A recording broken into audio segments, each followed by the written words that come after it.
An alpha warrior excels in battle, and the king rewards him with his own lands where he meets his future wife. This is the story of Dias, an orphan who was recruited into the kingdom's army. Thanks to his exceptional combat skills and his achievements in the war, the king rewarded him with his own land. The only problem is, it's literally just land. There's nothing there. No buildings, no people, just grass. An incredible reward, right? Yeah, not really. This grassland is called Nezros, and from this day forward, the knight will be known as Dias Nezros, though he has no idea what he's actually supposed to do with it. He was simply sent here with his weapons, and his only assigned duties are to live there, protect his people, collect taxes, and hand them over to the king. After this, he goes to get water, and fortunately, the river water is clean, since during the war, he often had to drink muddy water. Despite walking quite a distance, he hasn't seen a single living creature, just endless grass that isn't even edible. Once night falls, he thinks about his options. If things don't improve, he plans to head to a village and find work that lets him help people, since that was his parents' final wish. He falls asleep this way, but at dawn, he's woken up by someone pounding on his shelter,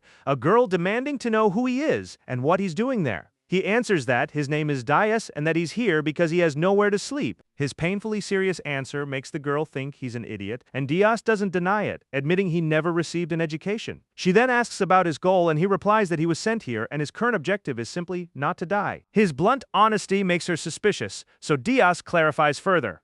He wants to fulfill his parents' dying wish and protect the weak. That's his only goal. At that moment, the girl's horn begins to glow, apparently because Dias is telling the truth. She asks whether he's friend or foe, and he admits he doesn't know since he just met her. This irritates her, and she demands a clearer answer. Dias doesn't understand her frustration, but one thing becomes obvious to him. If this is his territory and she's one of his people, of course, she'd be upset not knowing who he is. So Dias declares that he is her ally, swearing to protect her no matter who she has to face. This makes her horn glow even more intensely. Dias still doesn't understand what's happening, but he's taken away without any explanation. Poor guy. Nobody tells him anything. He's brought to a village where everyone is stunned at the sight of him, while Dias himself can't believe he never noticed this place before. He's introduced to the tribe's leader, who asks the girl Alna whether she saw any red in the glow. Alna answers that it was an intense blue instead. Based on what she's heard, the leader asks Dias whether being Alna's ally also means being hers. He says yes, and that includes the whole village, explaining that the king ordered him to come to these lands to serve as their lord. Hearing this, Alna aims her bow at him. The leader tells her to lower it since she still wants to speak with Dias, and asks him to explain from the beginning how the king came to give him this order. Dias's story starts from his earliest memories, back when his parents were still alive. His mother always told him to find work that helps people, and his father told him to grow strong enough to defend the weak. These were their final wishes since both died in an epidemic, leaving Dias on his own at age 10. He banded together with other orphans, earning money by cleaning the city or hunting weak monsters. From then on, Dias lived his life trying to fulfill that last wish. At 15, war broke out, and enemy soldiers quickly reached a neighboring town. Without hesitation, he enlisted to defend everyone, and it was only then that he discovered his talent for combat, winning battle after battle. The war ended 20 years later, and at age 35, His Majesty granted him this territory. Having heard his story, the elderly leader acknowledges that he seems genuinely willing to protect his people. But she poses another question. What would he do if someone wasn't part of his people? Would he still consider them an ally? Dias answers that naturally they'd be neighbors sharing the same plains, so he would help them if they had problems. At that, the leader's horn begins to glow, and after nodding with a smile, Alna lowers her weapon. Confused by all this, Dias asks why they even asked him that, since he assumed anyone living there was already his people. But as he says this, something clicks. Seeing that he's figured it out, the leader confirms it. They are not his people. Quite the opposite. They are enemies of his king, having fought against his kingdom for many years. Hearing this, Dias falls into thought. Poor Dias dropped into hostile territory without knowing it. But then the leader raises the possibility that they might not be enemies after all. Since his glow was blue, a very unusual color, meaning they should be able to get along, she then asks him to look up and listen. She introduces herself as Mole, leader of the Oni tribe, who fought against his kingdom for a long time over control of these plains. She explains that 50 years ago, the Oni lost a major battle and were forced to flee the area.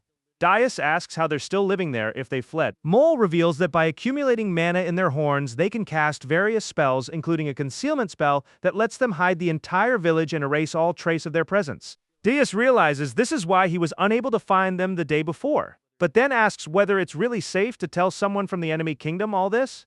Mole makes clear she wouldn't have told him if he weren't blue. She then reveals the existence of a spell called Soul Assessment, which produces 3 possible colors: Red signals danger or hostility, white means harmless, and blue represents someone who brings blessings. If the person lies even a little, the glow turns murky and shifts toward red.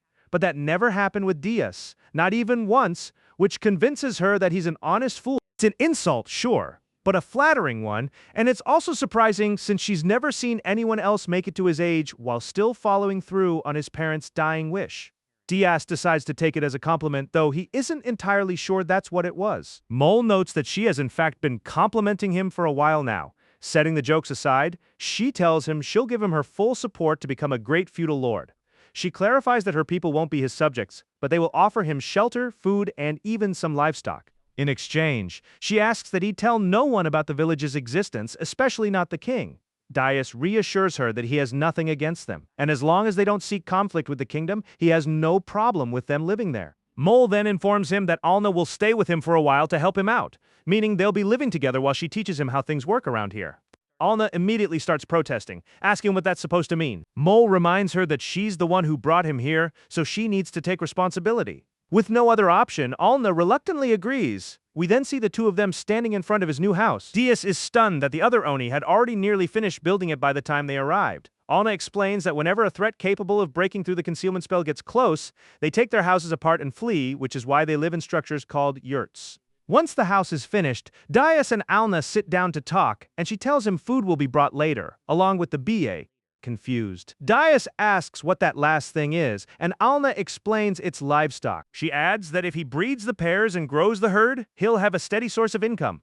Diaz thanks her for the information, then asks if she could teach him how to grow his village. Alna's expression shifts, and she asks if he really thinks she'd know how to do that. She also questions why he'd even want subjects in his current state, since all he has is one yurt and food for himself. Visibly deflated, Diaz is then handed a sack of matabi powder by Alna, a substance that, when scattered around an area, attracts monsters. And depending on how many he catches, he can earn another yurt. So we see our protagonist standing out in the middle of nowhere. Once there, he dumps out the entire sack and soon hears a stampede of buffalo-like beasts approaching without any fear. Diaz raises his axe and starts cutting them down. Here we learn that his fighting style basically amounts to following his instincts and swinging his axe as hard as possible. After wiping out the stampede, he's disappointed that he only managed to catch about half the herd, but then realizes a bigger problem. He has no way to carry that many back at once. Later that afternoon, as he returns carrying one buffalo, he worries that Alna will scold him again for fighting recklessly without thinking about transportation. Yeah, he's kind of an idiot when he arrives. Alna is shocked that his very first hunt yielded a black gi. Diaz tells her he actually killed far more than that, but had no way to bring them all back. Almost alarmed, she asks how many he killed, and he reveals it was somewhere between 30 and 40. A number that's almost unheard of. With this, Diaz earns real respect from both Alna and the tribe's leader. Having proven his manliness, the men are called to go retrieve all the Gii Diaz hunted, and this is the first time Alna refers to him by name. Diaz asks the leader what exactly manliness means, and she explains it's a man's worth measured by his ability to work and provide. Diaz understands somewhat, but asks what that has to do with Alna's good mood. The leader explains that, as an adult woman, it's only natural she'd be pleased by such displays of manliness. Diaz then asks if that also makes him more attractive, even without looks or charm.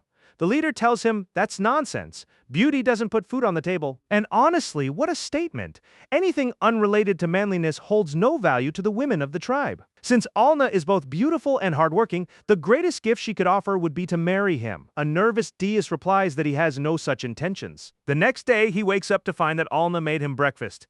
He compliments how delicious it is, which makes her blush, and he ends up blushing too out of reflex. Changing the subject, Alna asks what he plans to hunt today. Even though he brought back a huge amount of food yesterday, he'll need a well and a latrine if he wants to attract more people, since he won't be able to pay the people building the houses otherwise. Diaz considers going to hunt more black ghee, but Alna suggests he shouldn't keep bringing back the same thing and recommends hunting monsters instead. Diaz points out that monster meat isn't edible due to the miasma, but their claws, horns, and magic stones are valuable. Alna mentions there aren't many monsters nearby, but she can locate them using magic, and suggests they hunt together. At first, Diaz refuses, saying it's too dangerous, but Alna wins him over with her enthusiasm. Later, we see Diaz grooming the Bia, since their wool is worth more than their meat. That's when the men arrive with the supplies he requested, and unlike before, they approach him cheerfully thanks to his impressive display of manliness. Alna then steps out of the house dressed differently, surprising everyone with how different she looks, and leaves the Bia in the men's care so she can spend the whole day with Diaz. Yeah, that's definitely a jealousy trigger. Dias immediately feels the hateful stares from the other men and asks that they head out to hunt as soon as possible. They arrive at a rocky area, and Dias asks if this is really the right spot. Alna tells him not to worry, since she'll handle the search. She casts a spell, and after a few seconds detects the presence of a fairly large monster in the distance. Worried for her safety, Dias asks her to wait there while he goes to check it out. Alna reassures him, reminding him she can use concealment, and promises they'll flee together if it turns out to be too strong. Though hesitant, Dias agrees when he reaches the monster. Alna is stunned to realize it's an earth dragon. Dias, however, just sees it as an oversized turtle and goes to strike it. When he does, his weapon cracks, revealing just how tough its shell is. He goes for its head, but the creature retreats into its shell, protecting its weak points. From a distance, Alna screams at him to flee immediately, but Dias refuses and climbs back onto the shell to keep attacking. After a long stretch of relentless strikes, his axe cracks further. But this isn't really a problem, since Dias immediately repairs it. Alna is amazed by this. Dias explains that he obtained this axe after defeating a shogun from a neighboring country, and that beyond its lion-like shape, it can repair minor damage whenever he wills it. He keeps attacking the creature until he's fairly worn out. When he turns to check on Alna, he sees she's been affected by the monster's miasma. Worried for her safety, he considers heading back, so he delivers one final blow, and this time he actually manages to break through the shell. The dragon reveals itself and charges up a fireball, but Dias stops it by slicing through part of its neck. He then dodges the monster's attacks until suddenly one of its fireballs strikes toward Alna, revealing that she was its actual target. Dias immediately leaps in, remembering the vow he made to protect her, and uses everything he has to finish off the creature. After defeating the massive beast, Alna runs to Dias in tears and embraces him, and in his arms she tells him she'll marry him. The riding party arrives at the fight scene. Two villagers sent by the leader who wanted them to track down the couple since it was getting late, only to walk in on the marriage proposal. After this, everyone brings the Earth Dragon back, spreading the news that Dias defeated it. He downplays it, asking if it's really that big a deal, but Mole shows up to praise his impressive feat. Dias asks if this is enough to cover a well and a latrine, and the leader tells him that just one leg of the beast would be enough to build plenty more than that. In fact, the creature's value far exceeds anything the village could normally offer. In exchange, they can butcher the beast for him, and on top of that, provide the well, the latrine materials for a yurt, supplies, and medicinal herbs. All of that, just from one dragon, which sounds perfect to Dias, until Mole mentions that the rest of the beast will serve as Alna's wedding gift. Dias freezes and asks what she means, and Mole simply repeats that he's getting married, whether he likes it or not. After all, having a neighbor capable of killing dragons is more than a little intimidating, so it's best to form strong ties. And this feat has more than proven his manliness. If he doesn't marry Alna, some other woman will come after him instead, which is essentially already happening. Regardless, Alna has already gone to talk to her parents, so he doesn't have much choice. Dias asks if they could at least leave it as an engagement for now, but the Oni aren't really used to that kind of arrangement. Still, he can choose when the wedding happens, and the sooner they solidify the bond, the easier it'll be for the tribe to support him as their lord. Dias asks why forming this bond matters so much to her, and she explains that a lord like him is rare. The previous one was a fool who died recently from illness. With that, she leaves, wishing him luck. Dias then asks some villagers how old Alna is, and learns she's 15 and already old enough to marry. Given the age gap, he could practically be her father, and back in the kingdom, the minimum marrying age was 18 anyway, so he decides they'll marry 3 years from now. Enough time for him to become a proper lord. While thinking this over, Alna arrives to tell him they've reached an agreement and asks what he'd like to eat. He tells her whatever she wants, and just like that, he finds himself in front of a huge buffet with the whole family gathered. Everyone is thrilled about the fine man Alna found, while Dias keeps insisting it's just an engagement. A few days later, we learn the protagonist now has 4 wells and a latrine, meaning he can finally start taking in more people. The big question now is where he's supposed to find those people, right? When Alna shows up to report that she's detected a monster to the north. It's not particularly large, but it's heading their way, so Dias decides to eliminate it before it arrives, and naturally, Alna wants to come too. They're worried the BA might get scared and run off, so some villagers arrive just in time to be left in charge of watching them. The monster turns out to be an ogre. Alna suggests letting it pass, but since it's heading straight for them, they have no real choice. Both of them charge toward it. Alna fires an arrow while Dias closes the distance, but the creature proves surprisingly agile. Alna manages to pin its foot down with an arrow, letting Dias catch up and finish it off. Once the monster is dead, Alna goes to congratulate him, but while talking, she catches the disgusting stench coming off him and sends him to bathe and clean his armor. The next day, Dias is thinking back on everything that happened, wondering how he's supposed to attract more subjects, when Alna shows up with good news. Francis is pregnant. Hearing this, he rushes to the pen to congratulate the little one, though this makes Francis jealous, so he ends up joining in too. Alna mentions that not not everything about this is good news. She reminds him that the BE are quite intelligent and understand human speech, which makes them emotionally sensitive during pregnancy, to the point where fear alone can overwhelm and kill them. To prevent that, the strongest member of the herd needs to stay close by, meaning both BA will need to sleep in the yurt, which will inevitably make it dirty and smelly. She mentions that some men can't stand that at all. After hearing all this, DS tells her it's not a problem, since both BA are an important part of his family. Touched by his big heart, Alna happily calls him the best husband. At that point, the Bia start talking with Alna, who blushes and insists they haven't done anything yet. DS understands exactly what they're implying and just covers his face. Right then, Alna's horn starts glowing. She tells DS that there are humans on horseback nearby. DS decides to go take a look and asks her to use concealment. On the way there, he wonders whether they might be enemies, in which case he'll need to be careful until a knight recognizes him. And DS realizes it's Klaus. Both are happy to see each other, and DS asks what brings him out here. Klaus explains he came as an escort for a young lady who apparently has business with him. DS doesn't recognize her, and Klaus asks if they could rest at his estate. So they head to his humble little house. DS explains that he had the village concealed except for his own home in order to protect the Oni's secret without having to explain anything. The young lady thanks him for taking them in and introduces herself as the third princess, Diane, asking whether his estate is still under construction, since she doesn't see any servants either. DS, quite casually, calls her by her first name, which infuriates one of the guards for not addressing her properly as Your Highness. Diane, however, says she's fine with it. DS explains that this house is literally all he has, and that he worked hard just to build it, which surprises Diane. She asks what happened to the construction workers since the king was supposedly supposed to provide him a reward and funds to get settled. DS tells her he never received a single coin. He was simply dropped off here with no water and no food. Everyone is shocked to hear this, and Klaus is furious. DS then asks what business brought them all the way out here, forcing her to travel for a full month. Diane explains it's about the war. Rumors are spreading in the capital about a new conflict breaking out, and she came to ask DS for help since he's the hero who once saved the kingdom. As a reward, she offers her hand in marriage or that of Prinesia or Meralda, the guards accompanying her. DS, however, has zero interest in any of this. He's perfectly content with his Bia. Marrying a stranger doesn't appeal to him either, and he flatly states he has no intention of returning to any war. He also can't send troops, since, as she can clearly see, he doesn't even have servants. Annoyed, Diane asks him to reconsider, but he gives a firm no. The guard from earlier stands up, furious at his disrespect, but when he draws his sword, Dias shatters it, leaving the poor man's hand completely numb. With nothing left to say, Dias tells them to leave. Klaus immediately agrees, knowing full well no one could ever hope to defeat the kingdom's great hero. Diane storms off, absolutely furious. Dias stays behind in the yurt, worrying about how he's going to fix the hole in the ground. Certain Alna is going to scold him for it. Meanwhile, Diane seethes over having been rejected, swearing that he'll regret it someday. As Dias watches them leave, Alna appears beside him, mentioning that one of the soldiers glowed an intense blue,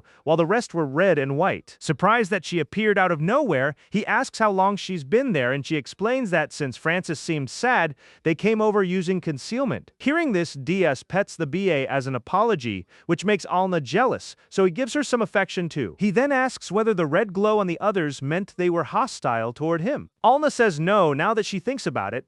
She feels the same way about both Francis and Frangua, since they're family too. DS doesn't argue and agrees with her, though he privately wonders if the intensely blue soldier might have been Klaus. Alna then asks what he plans to do about the hole in the ground. DS apologizes and promises to fix it. The next day, he wakes up as usual and finds Alna making breakfast. Suddenly, her horn starts glowing, signaling another human's arrival. Dias goes to investigate with Alna and the BA tagging along. When they arrive, they find Klaus, dressed quite differently this time. Dias asks what happened to his armor, and Klaus explains he got discharged from the army. Dias asks if it was his fault, and Klaus says no, he actually got himself discharged on purpose. Now he's here because he wants to work for Dias as a soldier. Dias considers accepting, since Klaus is someone he can trust in battle, but he still checks with Alna first. She appears from behind and says she has no objections. After all, his color has stayed blue this entire time. With Alna's approval, Dias agrees to take him on, but first asks Klaus to come back to the house with him, and that's how Dias landed his very first subject. Days pass, and we find Klaus in the middle of training.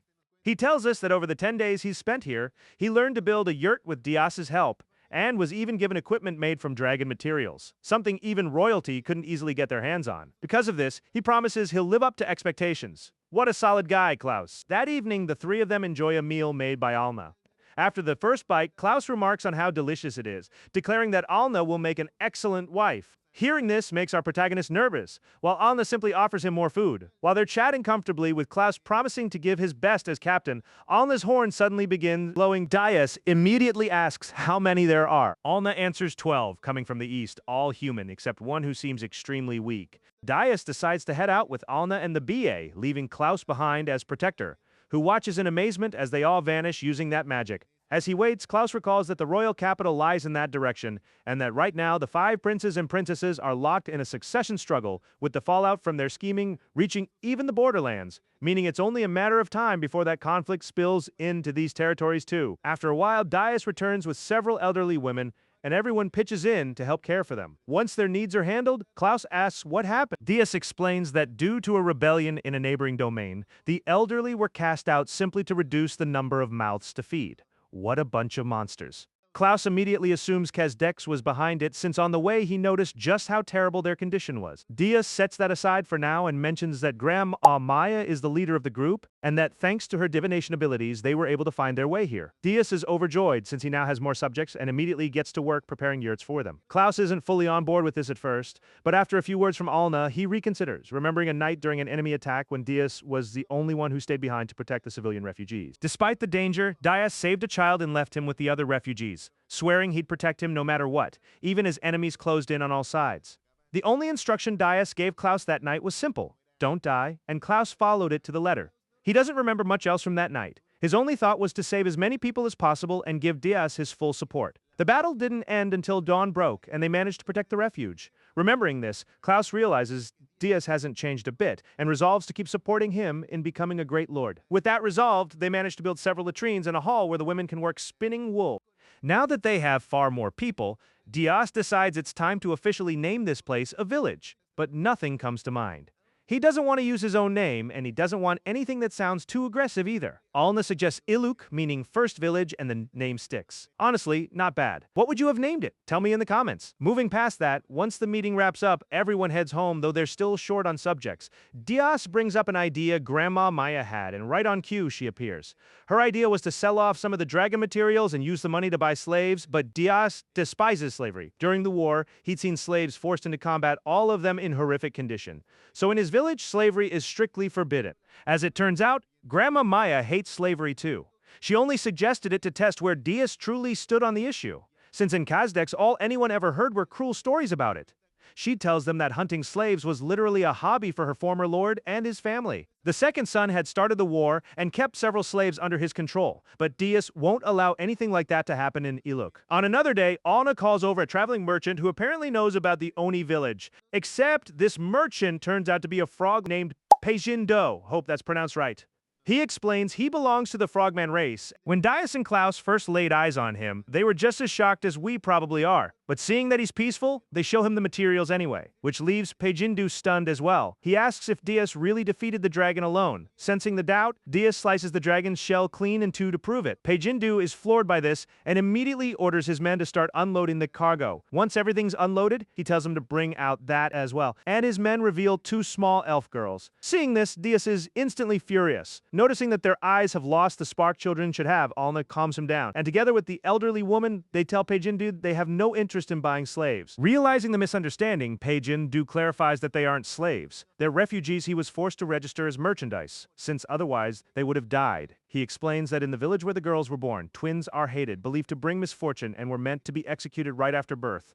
Their parents fled the village with them instead, but the strain proved too much, and both parents eventually fell ill. Before dying, they begged Pejindu to look after the girls. He initially refused, but when he was offered enough money to formally register them as cargo, he had no real choice but accept. Kneeling before Dias, he begs him to buy the girls, admitting he's deep in debt and has no way to keep supporting them. Alna confirms everything he's saying is true, and that both girls glow an intense blue, seeing they pose no threat. Dias agrees to take responsibility for them and offers to cover the cost of the materials used so far. Pejindu immediately closes the deal and heads off, leaving the girls in Dias's care. Diaz picks them up and starts asking questions, including their names, but neither answers. He considers just giving them new names himself, which makes the girls cry out in protest. So he asks again, and this time the girl on the left reveals her name is Senai, while the other says she's Ihan. With that settled, Diaz sends them off to bathe with Alna. Watching how he handled the whole situation, Klaus remarks that it was honestly impressive. Diaz brushes it off, saying he's used to this kind of thing before the war.